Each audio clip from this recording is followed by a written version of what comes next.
But when you started to deconstruct some of the stuff, what were some of the things, was it thoughts? Was it conversations? Was it, thoughts of yourself? What were you holding on to that you realized that you didn't know that you were saying to yourself and that you were holding on to? What are some of those things? The funny thing is I had went through therapy about my mother-daughter issues and realizing I had been proving myself, proving myself over and over and over again. And having to say, okay, who am I proving myself to now? Because all of it was about proving myself, about telling people and helping them understand I'm worthy, and not acknowledging it within myself and knowing it, fundamentally knowing it for myself that I'm worthy and I got this and I'm smarter than the average bear and oh well, I'm curvy and pretty. Wonderful.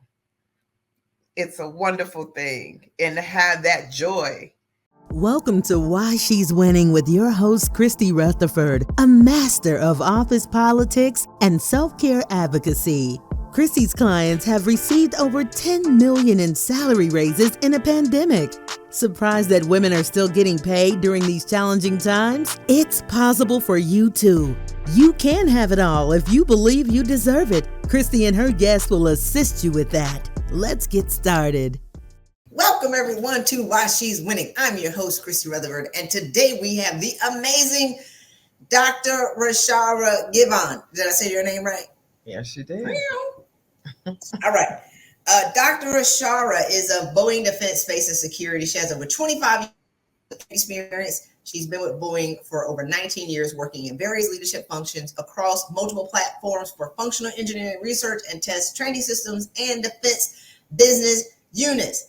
She led business architecture opportunities to the tune of over $55 million, to saving over $55 million, driving efficiencies in infrastructure and process initiatives. She's a senior software manager in autonomous aircraft. Prior to joining the Boeing team, she was a program lead and technical lead for Lucent Technologies, Alcatel, and NASA. Mm-hmm. Okay, I mean, y'all better recognize who on this line. Rashara holds a bachelor's of science degree in electrical engineering. Did I get that right? Because you got the acronyms. All right, great.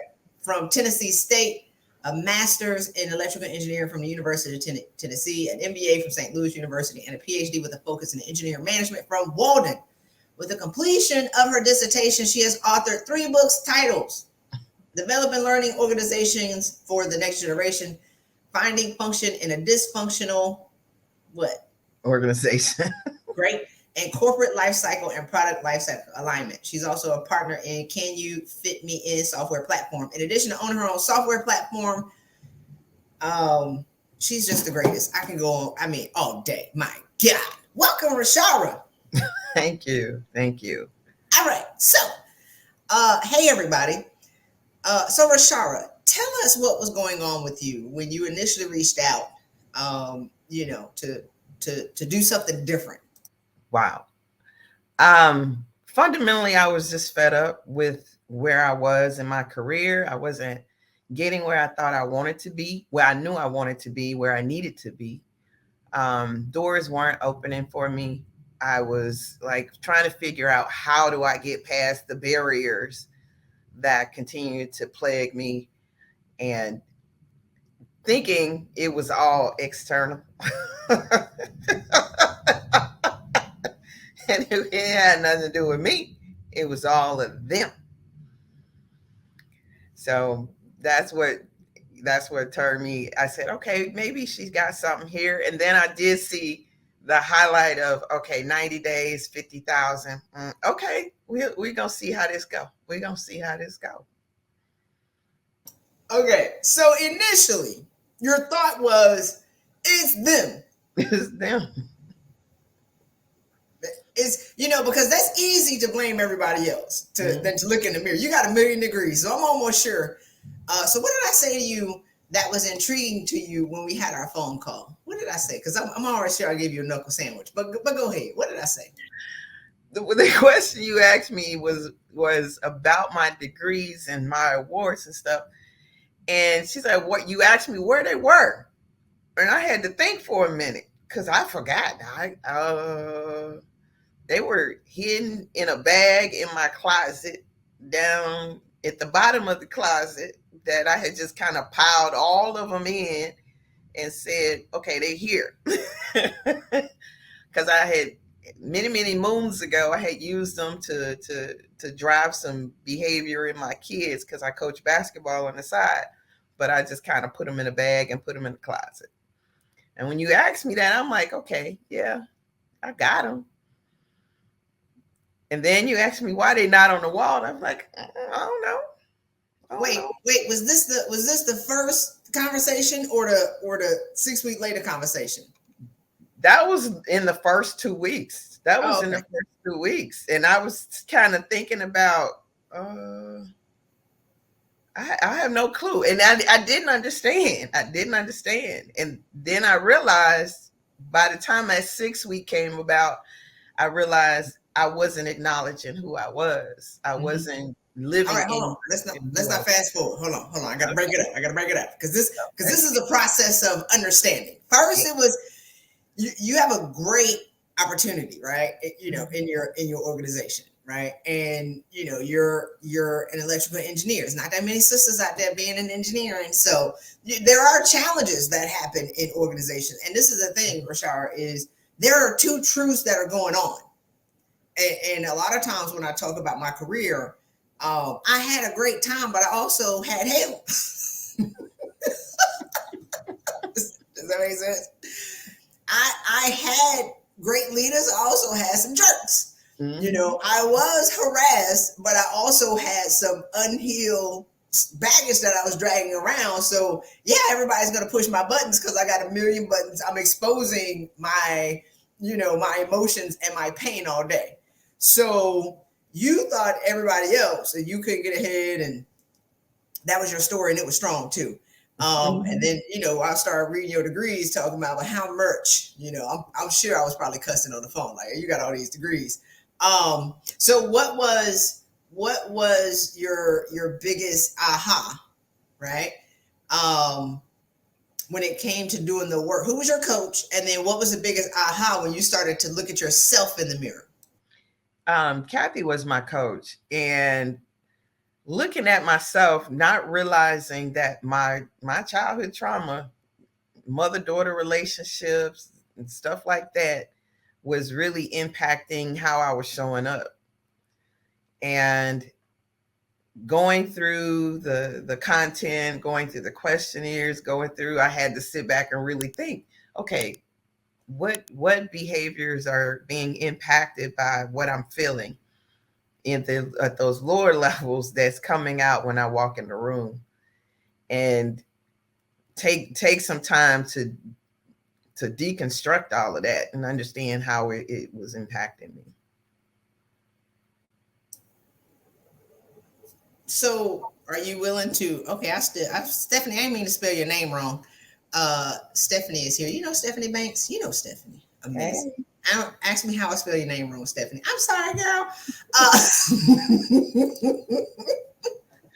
So what did you learn, if you're willing to share? If you don't want to share it, be like, mind the business. But when you started to deconstruct some of the stuff, what were some of the things, was it thoughts? Was it conversations? Was it, thoughts of yourself? What were you holding on to that you realized that you didn't know that you were saying to yourself and that you were holding on to? What are some of those things? The funny thing is I had went through therapy about my mother-daughter issues, and realizing I had been proving myself over and over again, and having to say, okay, who am I proving myself to now? Because all of it was about proving myself, about telling people and helping them understand I'm worthy,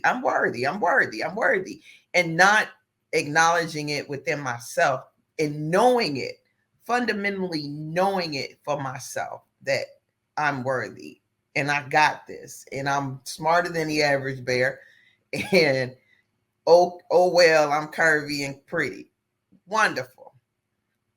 It's a wonderful thing. And to have that joy, that freedom and that joy really helped me transition my mindset and behavior and how I actually show up every day, and not disgruntled and mad because y'all not recognizing I'm great. Hey, Christy Rutherford here. Do you want to learn how to ask for and get a 30% raise without getting another degree? Look, Black women are the most educated and the least paid. That should tell you that math is not mathing. The degree is not the path to the next level. It's actually learning how to articulate the value and take credit for the work that you've already done. So I want to invite you to get my free case study at changenowwithchristy.com. Just get the information, use it, and take the money out of the hands of your employers and put it into your household, because you already deserve it. You just have to know how to ask for it. Again, changenowwithchristy.com. I can't wait for you to get this insight, use it, and get the money that you deserve. Take care. You know, I always say, every time I say I'm gonna do it, Rashara, and then I'll be like, and people be like, do it. Oh my God, I'm busy. One day I'm gonna write an article on why Black women are the most educated and the least paid. And you're nailing it. Like, I keep proving it again and again and again. Not with my words, but with my actions and our results. We got receipts over here, baby. So you got 1 million degrees. Do I need to read the list again? Right? And the degrees are in a bag somewhere in the closet. Hey, Dr. Rashara got more awards than she can hang on her wall, talking about, I need to buy a new house. We were just having that conversation. She got to get a new house to be able to hang up all of her greatness, which we're going to talk about shortly. And it wasn't enough, because you're trying to prove to everybody through your work that you're good enough, never stopping to realize that you made it. No, had no clue. Had no clue, because somewhere in my head I hadn't made it. Somewhere in my head I still had to prove myself. And so it took some steps back. I took some steps back and said, whoa, wait a minute. This is so, yeah, silly girl. What you doing? What are you doing? Enjoy your life. You've done it. You have done it. You good. Enjoy it. You made it. You made it. 25 years ago. And didn't even realize it. So once I got into that, feeling comfortable about it, communication, everything that I had struggled somewhat with in regard to my interactions at work and everything went away. It all went away. Me being able to think on my feet and answer things without seeming intimidated or feeling like I was being harassed or all that kind of stuff, all that went away. I was able to get I didn't get the full 50, but I think I probably did. I just need to add the numbers up. But I did get the 50K in 90-day change. And I was like, whoa. And then I looked at my entire list of things that I was working on and trying to attract into my presence. And pretty much everything on the list came through the door in that 90-day time frame. And I was like, okay, this has all been internal in me and my madness. And so let me deal with my madness and get out of the way of myself. And I was planning me a trip. I was like, okay, lesson learned. Lesson learned, time to roll. I'm about to be breakdancing over here if I didn't think it was going to mess up my necklace and my shirt. So, you know, I love it when y'all prove me right. I can't get enough. I'll be like, Rashara, it's not that hard to get what you want, right? Mm-hmm. And I tell women that all the time and they don't believe me. Like, it's, you know, Kafisha talk about pie in the sky. You selling snake oil. You lying. Be like, y'all have everything you need. You just need a couple of tweaks. Bloop, bloop, bloop, bloop, bloop. We need to figure out what's stopping you from seeing how great you are. Once you see it, game over. We get out the way. Right. So what advice do you have for women who think that they need another degree? Oh God, To, but I gotta back out. What, like, because Dr. Judge Terry and I were talking last week. It was so good. If y'all ain't watched with Judge Terry, you gotta watch it. Like, she was like, Christy, I was gonna get another MBA. Judge Terry got more degrees than you. I know. She in my cohort. I know. Both of y'all. So what advice do you have for women who think that they need another degree to get this money? Stop. Stop the madness. Take the time to reflect. Really, really engage your own behaviors. And really, what are you trying to prove with another degree? Really, I mean, if you're spending money just to spend money, you can do something else with that. Give it to the poor. I just don't take that money and go and get another degree. If you got a boatload on your wall, understand who you are in God already, what he has already given you as far as your IP, where you are in that process, what that means to the world, and how you have already contributed. And there is no real need at all for you to get another degree. I think sometimes we're so busy. We're still in the mindset of proving that we're just as good as others. You are, period. And in some cases, you're a whole lot better than those out there, and recognize it. And it's okay to walk in it. So I got so many notes. We got so much to unpack. It's so little time.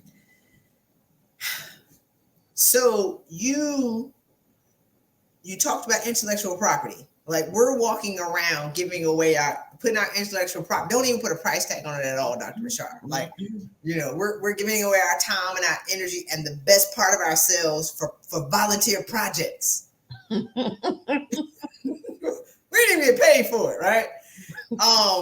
And so so let's talk about what was the turning point moment, because I remember the turning point moment in week 6. I came on the line yelling.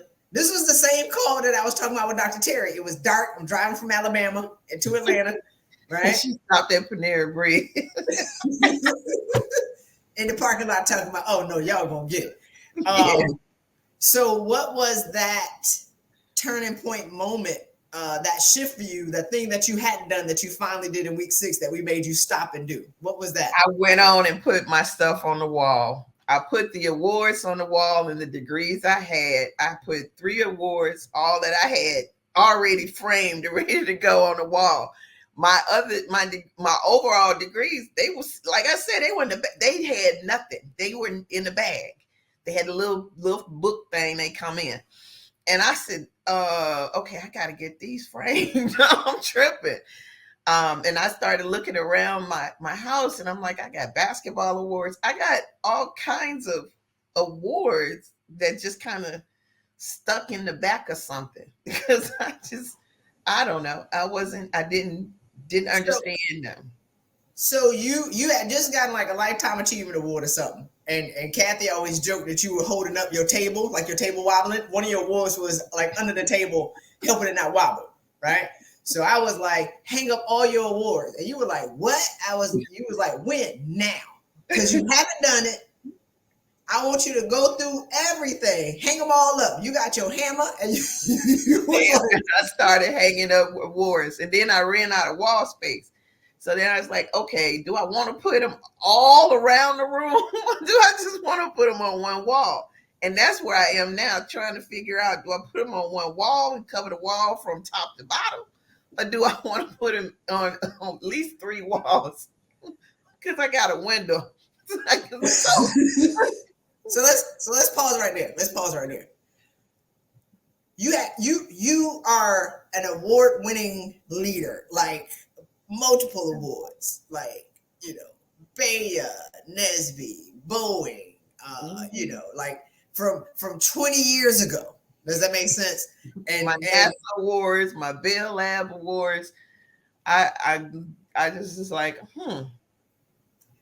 1 million degrees, and they all in bags and boxes. So I was like, put them all up tonight. You were sweating. You came on the line. You were sweating. I was like, I can't find them. She was sweating, y'all.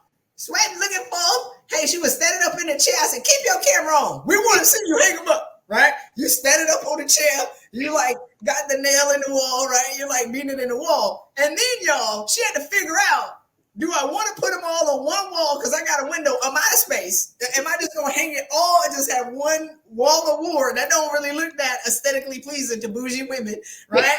Or am I going to try to get them, you know, I got to get them framed and they got to be perfect. And, you know, Mike was charging $1 million for framing and that's going to take another couple of weeks. I said, I don't care. Tape it. I don't care what happens. You better put them on that wall. So I kept them. I taped them with the little folder, and then I said, "Okay, I'm going to get these framed." And so I've gotten them framed. I have a few of them. I put the frames around, and I'm like, "Okay, they too big now." I'm trying to the frame takes too much space on the wall because you got so many. I'm like, okay, I gotta put this. I gotta make it work for myself. But I put the major things, all the Black Engineer of the Year award is on the wall along with my degrees.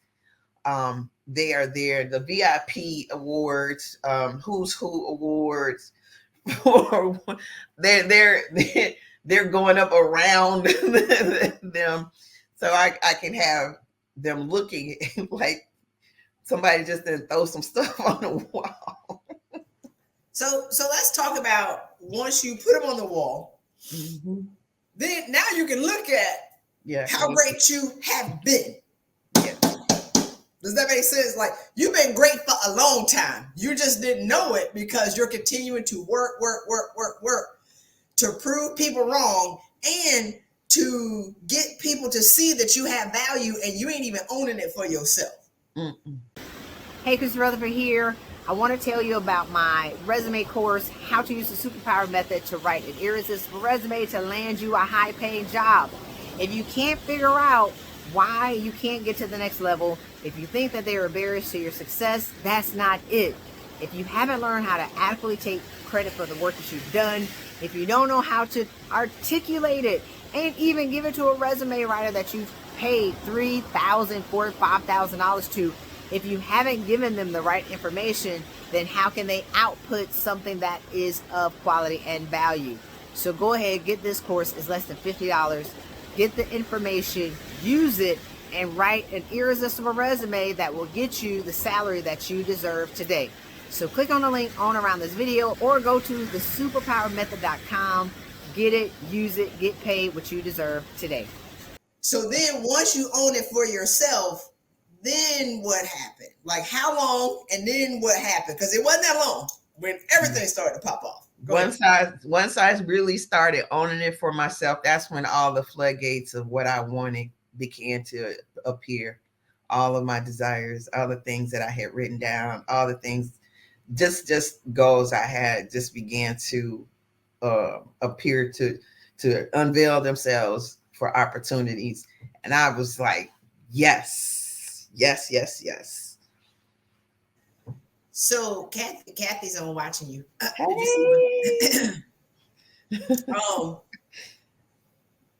So tell me about, I'm gonna stay on this and then I'm gonna go back to the group. Mm-hmm. So you became what we call overwhelmed with opportunity. Mm-hmm. When it all hits you all at the same time. And you'd be like, Lord, slow down. And no, speed up. No, wait, I asked for this. Oh my God, it's happening so fast. So what was that like for you to not have to work for it and stuff just started to show up? Like what was like what is that feeling like? I want because I talk about this all the time, Rashara. People think I be smoking and you know I like to drink coffee though, but I'm like, it's possible because y'all have it all. Go ahead. I was dancing every day. Me and India Irie and Mary J had a party.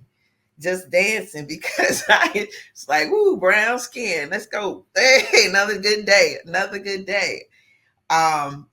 And yeah, at first it was overwhelming. I'm like, oh man, I'm getting this and this is happening, that's happening. Because I was able to get into an incubator for my code, and all of the stuff I've wanted and got a plan together of how I wanted to actually move forward. And that's being delivered to me. I'm getting it. I'm just like, yeah, boy, it's coming along nicely.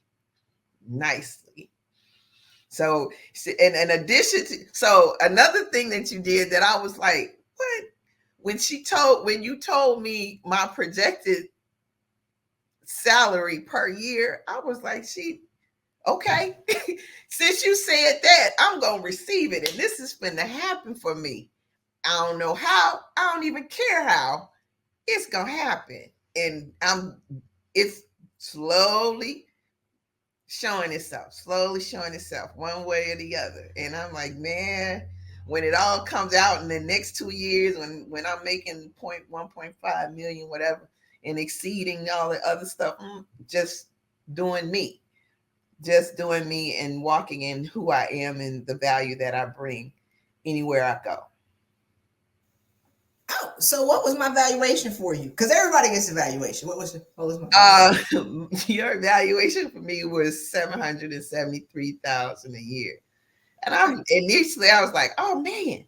And I really sat back and said, I got that in me because of the books I've written, because of the software I own, because of the things I know, that like I said, the intellectual property within this right here that I have not released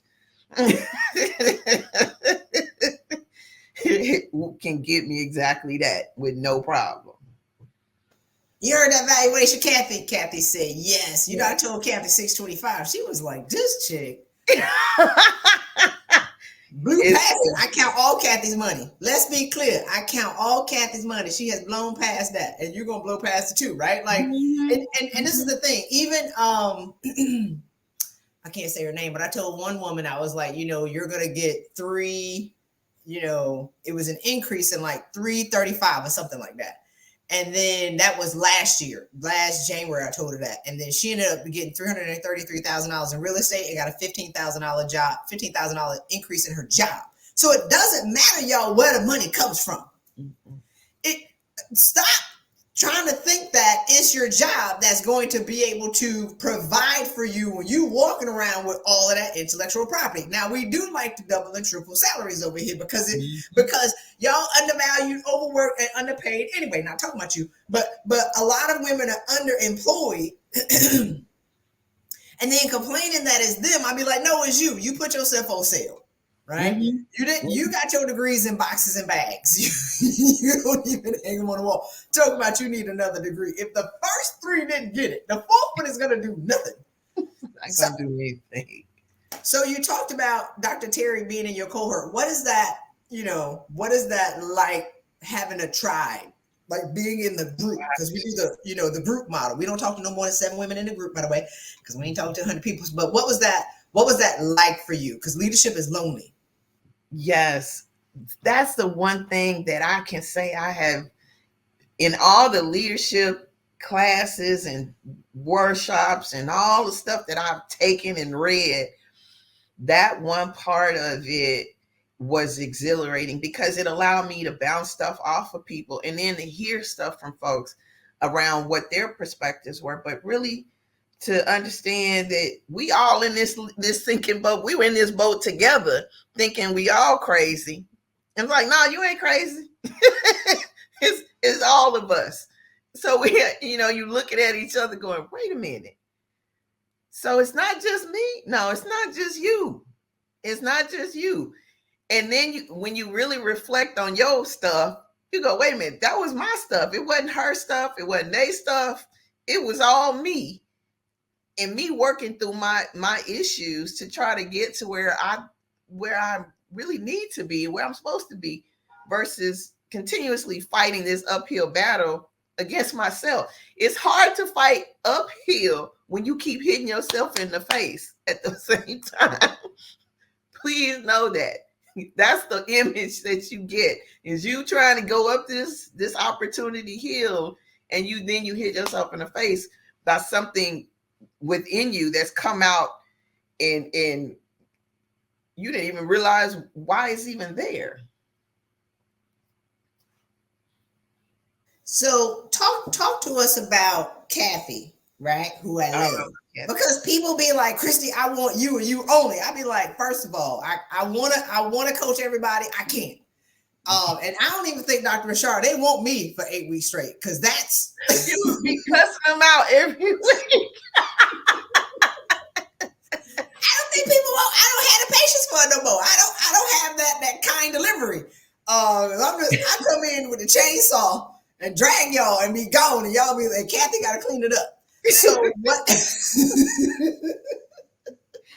So what was it like, right? Because all of our coaches are our former clients. Kathy can believe for you on the 700 because we 5x what she was doing. So, what was that? And I only work with leaders. So what was that like for you? And, what's one of the greatest lessons that she taught you? Kathy was so sweet. She was direct, but kind in her delivery. She would challenge you in your process to ask you deep questions for you to try to think through it, because she recognized the resistance a little bit to it. And she would say, okay, it's okay. We're gonna get around it. We're gonna get around this. And she would allow you to work through it, but she would break it down, help you decompose it, to break it down and work through it in a very nice, gentle way to help you get through it. And if you didn't get through it, you got to do it again. Yeah, I think when I think about the and I'm not knocking other people, I always just say you have to learn from somebody who has the results that you want. Because everybody out here in these streets that's certified to coach should not be a coach, because they're teaching what they've learned and they're not teaching what they are. And as leaders, we've been in rooms, Rashara, we are melting. And we sitting in leadership training about something that ain't got nothing to do with. I am about to die. I don't want to do communications training. Like, stop getting these people to come over here to talk about how to be more productive. And they, this lady told me this, and I'll move on. I was talking to this lady one time. She had 2 mild heart attacks, right? And so she was like,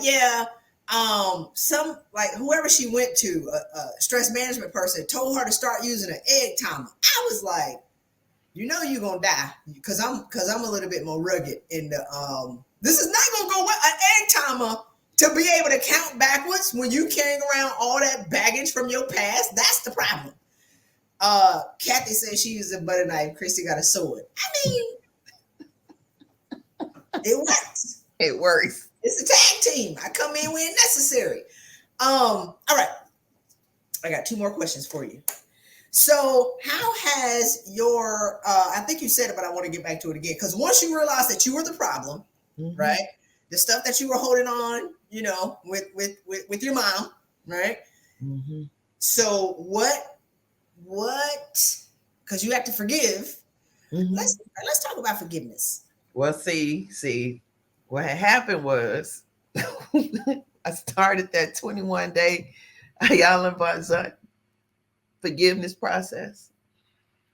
And the first few things I was like, yeah, I got this. Because I need to forgive all of the list of people they had in there. The hardest one to work through was forgiving my mother. I knew I needed to forgive my exes, and I'm like, okay, I can work through these. But some things I had, as stated before, you don't get through with in 21 days. It just ain't happening, because that part of the process really allows you to go 2 to 3, another 2 to 3, maybe 4 layers deeper into what your true issues are, and really understand how they're coming out. So even if you go to the first layer and you deal with your poverty, lack, fears, and all that kind of stuff, and you deal with your fear of communication and how you okay, I got it. Yeah, but then when you go through that forgiveness process and you take those other layers off, you begin to really understand, dang, I got a lot of issues. and all this stuff is coming out on other people that you don't even know it's coming out on, and how you're responding to that interaction. So it's been a process, of course, and then to work into, you know, how it relates to your resistance of stuff and the law of attraction. Hey, Chris Rutherford here. I hope that you're enjoying the podcast so far. But what I know that you'll love even more is joining us in our private community. Join us in this private community, Money Loves Happy People, and get live and on-demand insights so you can use this information to live the life that you truly and deserve. Get a raise and a promotion, no problem. Step into your purpose, no problem. Get the relationship that you deserve, no problem. Look, it's never too late to live the life that you deserve. It's never too late to live a life of total fulfillment. You just need information and inspiration to get on the path to living your greater life. So go ahead again, click on the link on around this video, join us in our private community, and change your life for the best. Take care. See you soon. So God doesn't give you what you want. He gives you what you have room for. Mm-hmm. Right? You didn't have room for all the good stuff because you holding on to all the spoiled baggage. Right? You holding on to all the weights. You're holding on to the raggedy old shoes, right? Like you're holding on to things that happened 30, 40 years ago. So you can't receive what is waiting for you. I've been telling y'all, everything you want wants you. Mm-hmm. Mm-hmm. What you want is waiting for you because you can see it. A lot of women can see what they want, and you can articulate it secretly because you're not going to ask for it out loud because you're disappointed and bitter because you're not getting it, or you're angry, right? And then you're blaming other people for why you can't get what God has in store for you. No man can shut the door on you for what God has in store for you. And you know, I'm a prosperity preacher, part-time, Dr. Rashara. So, like, can't nobody stop what God has in store for you but you, right? It. So once you started to let some stuff go, stuff started to come in. Bam. I mean, like fast. You let one bag go, the new stuff come in. You let one bag go, the new stuff come in. Then you stepped into the forgiveness part, right? Which now you're ready because you've done the process, because that's next level. Only the brave go through the fire on the forgiveness exercise. That's when the floodgates open up because you've let so much stuff go in a 25, 30-day period. Everything that you want to start to hit you in the head. And then you became overwhelmed with the good stuff, and now you're just bucking it in. Boop, comes over here. Now you can see your future clearly because you're not stuck in your past. Correct. You can see your future clearly.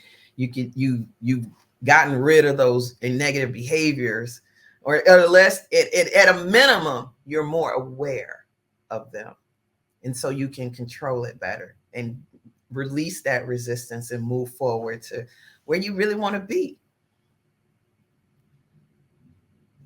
So let's talk about Kathy said, we're going to get these results. I always be telling y'all, it ain't about the money, but we're going to get this money. We're going to get this money. We need the money to be able to make impact in the world.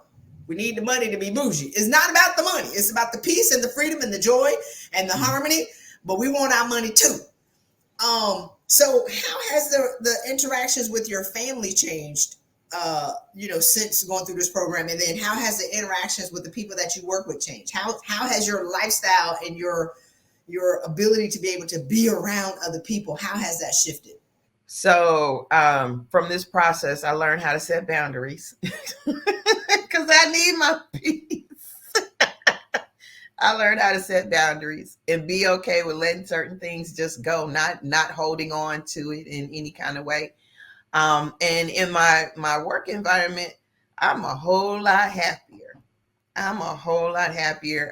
It's so much easier to get along with people because you're happy. And no matter what they say or do is not impacting your process because you're happy. People come to me in my office with bad news. I said, that's great. Wonderful. It's going to be all right.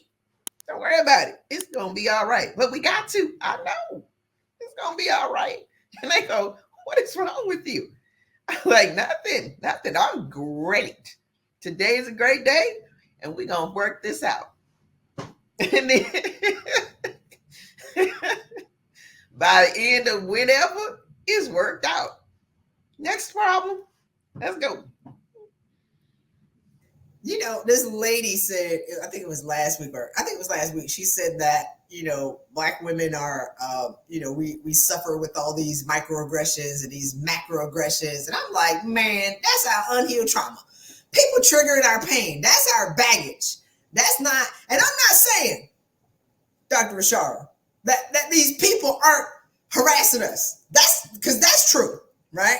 I'm not saying that they're not coming for us. That's strictly animal kingdom tactics. But our response to their pettiness is the problem. Us being in pain and feeling helpless because somebody coming for us is the problem. People come for you, you start laughing.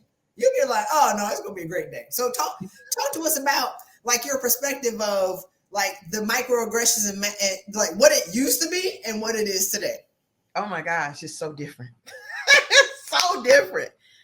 I mean, you know, as an engineer, I'm an engineer. And so I'm in a male predominant environment. And yes, it is white male, Caucasian male, predominantly. And so I've always been the only one in the room. And that's okay. That's okay. With that, I've been able to, now I'm more inclined to communicate my thoughts and positions without any kind of fear or lack of thinking, well, they ain't gonna try to figure out what, no, I don't care what they think. This is what I think. This is how this is gonna go. And I do it all with a smile. And it's you know, just really getting to a point to just understanding people. Because everybody shows up with their trauma. All these folks show up with, every single person shows up in those offices, in those environments with their trauma. Now that I'm more aware of it, I can see their trauma and counteract that. Okay, here we go. We gonna deal with your little boy, your baby boy issues, or your insecurities about what you look like. Oh, all right, we not gonna allow that to your need to be in control. You'll be in control. I don't care. Whatever it is, I'm able to deal with it and move on and not at all hinder my joy in the process. Oh, we gotta preach every day, not just on Sundays. Here's the thing. Everybody's going through something. Yeah. Right? People look at white men and be like, they're not going through anything. I'd be like, man, I was in the Coast Guard. It's predominantly white men. Some of my best friends are white men. They got stuff too. So that makes sense. Like they're not immune to having challenges, right?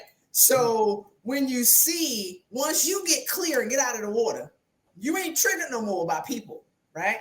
And then, Rashara, you can see their stuff because you know why. Once you healed your stuff, once you've got your stuff clean, now you can see other people and you can offer them empathy. And it's not necessarily psychological mind game or office politics. It's like you can see clearly what they are lacking. And then you be able to fill in that gap and offer them empathy. They'd be like, my God, thank you so much. Right? Like, because that's what they need is your childhood trauma fighting their childhood trauma and y'all duking it out to the death. Mm-hmm. Florence Gobal Shin says, if you don't have a reaction to if you don't have a negative reaction to an inharmonious situation, there is no situation. So people come for you, you just smile. They just be like, the first time they be like, because she used to come for me. You're in the same organization. I be telling people they don't have to leave, right? Mm-hmm. They come for you, you smile. They come for you again, you smile. And then they come in your office and close the door. They be like, help me, please, right? Like, help me. So what advice do you have for women who are stuck in a cycle of toxicity in their past 3 jobs? Ooh, oh my gosh. Someone asked me this question just recently. Someone really asked me this question. And my answer to them was the man in the mirror, the woman in the mirror. Take the time to really understand how you're responding, what your triggers are, why you're responding that way to what's being communicated. It may be that you're just not understanding what's being communicated and you're receiving it in the wrong way.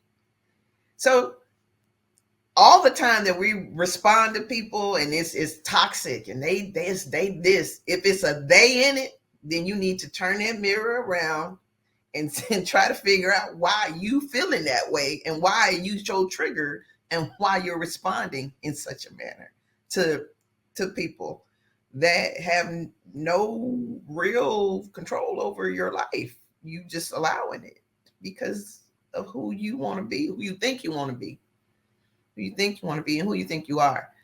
So taking that time to really reflect on you, and be honest with you. Be honest with you, because everything you go through and process through in life, every relationship, every disappointment that conjured up when you were 2 and 3 years old is still showing up, and you're probably not even aware of it. So toxicity is just, to me, is just a big trigger that something is going on with you that you need to really evaluate and understand. Hey, Christy Rutherford here. Do you want to learn how to ask for and get a 30% raise without getting another degree? Look, Black women are the most educated and the least paid. That should tell you that math is not mathing. The degree is not the path to the next level. It's actually learning how to articulate the value and take credit for the work that you've already done. So I want to invite you to get my free case study at changenowwithchristy.com. Just get the information, use it, and take the money out of the hands of your employers and put it into your household, because you already deserve it. You just have to know how to ask for it. Again, changenowwithchristy.com. I can't wait for you to get this insight, use it, and get the money that you deserve. Take care. Oh, that's so good. I love it. Now I want to skip on this money part. You got to raise at least 50K in 90 days, like I said. It wasn't hard. And then you got more. And then you got other stuff. And then you got this, and you got that. You got the goals that you had on the wall, that you had in your heart, that you was carrying around. They all started to hit you in the head. God opened up the blessings. And right now, suddenly, let's talk about suddenly. This is my last question. Okay. If y'all want to get my free case study and learn how to get a 30% raise in the next 90 days, you can get it at levelupchristy.com/CS. So, when I talk to people, they want, you want to get a church riled up, talk about suddenly. And people are, oh my God, I want it right now. God, open it up and hit me in the head. I'll be like, y'all ain't planting no seed. You don't have no seed in the ground, right? Suddenly comes from a series of small habits done over a period of time that have compounded to be able to open up the door, right? So a lot of people were asking Jennifer Brandison when I had her on a panel a couple weeks ago, how did she heal of, fibroids, endometriosis, stuttering, and then high blood pressure in 4 months? She woke up one day free, but she did a bunch of small things over a period of time to be able to get the result. A lot of people will do something twice, they don't get a result. They quit, right? Mm-hmm. So what are 3 of the small habits that you incorporated in your lifestyle to be able to get to the point where you are today? These are 3 small things. Being consistent with my meditation. That was one important thing that I did. And then reflecting on my own spirituality. Who I really wanted to be in that is number 2. And then I was already an exerciser. I work out every day, and I had already been one to work out my stress through going to the gym on a daily basis. But what was not happening was the weight loss. My body was maintaining stuff. I changed a little bit of my eating habits of some things that I was intaking. And now there's changes going along with that. Like, okay, stuff doesn't happen quickly. Yeah. Keep doing it. Keep releasing yourself. Keep freeing your mind to imagine and visualize. I took more time to visualize things that I wanted. One thing that you said to me that got me, I was like, blown away with. And this is a realization I don't think many got. We were on a meeting and there was a question you asked about the word for the year. And I was like, okay, that's something to think about. And when I started listening to other people, not people on the call, but people around me, you always get these new resolutions, right? Everybody get a new resolutions, go to the gym for 30 days and then they quit. And I realized, okay, a resolution doesn't mean much. But when you asked about the word and how it connected to who you saw in your vision for yourself at the end of the year, what was it? That clicked better for me than in a resolution. And it actually makes you or puts you in a position where you got to really connect yourself to getting there step by step, because you've communicated in your head this vision, and you can write it down what your vision is, but that word and that vision of what you want to see at the end of the year is important. Ooh, this is so good. So I hope that y'all got these nuggets. We apologize for being late. Y'all was gonna get this information. That was when I reposted to Dr. Rashara, I'm like, oh no, y'all gonna get this insight today. We ain't going nowhere. We're not going anywhere. So thank you, Dr. Rashara, for showing up. Thanks everybody for showing up. Again, you can get my free case study at levelupwithchristy.com/CS. Everybody have a fantastic week and weekend ahead, and we'll talk to you soon. Thank you for joining us. Be sure to subscribe to this podcast and leave us a review if you love this episode. Follow Christy on Instagram and LinkedIn. And don't forget to get her free gift by texting Change Now, all one word. Again, Change Now to 66866. Until next time, go out and win bigger.